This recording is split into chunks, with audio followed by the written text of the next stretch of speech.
ხატვის ამ სახელოსნოს ბევრი სტუმარი ყავს.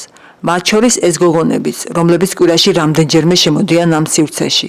ისინი აბიტურიენტები არიან და აქ ხატვას სწავლობენ. მათი მასწავლებელი მხატვარი ნინო კიკვაძია. თავად ნინომ პირველი გაკვეთილები ხატვაში ბავშვობიდან მიიღო. იგი მოქანდაკის ოჯახში დაიბადა, რამაც ბევრი რამ განსაზღვრა მის ცხოვრებაში. ყველა ხელოვანი და აი სხვა ხედვა, სხვა ფიქრი, სხვა ოცნება, სხვანაირები გავიზარდეთ. სწავლობდა სამხატვრო აკადემიაში, სურდა მოქანდაკე გამხდარიყო. თუმცა ხელის ტრამვის შემდეგ იძულებული გახდა უარი ეთქვა ქანდაკებაზე და მთლიანად ფერწერისთვის მიეძღვნა თავი. მონაწილეობდა ჯგუფურ და პერსონალურ გამოფენებში. გასული წლის ზამთარში გამოფენა ჰქონდა ამერიკაში, სადაც სხვა 17 მხატვართან ერთად მისი ნახატებიც გამოიფინა მანჰეტენზე. ჩემო თავაზება იყო, რომ პერსონალური გამოკეთები ამერიკაში. მაგრამ ვფიქრობ კიდე საინტერესო.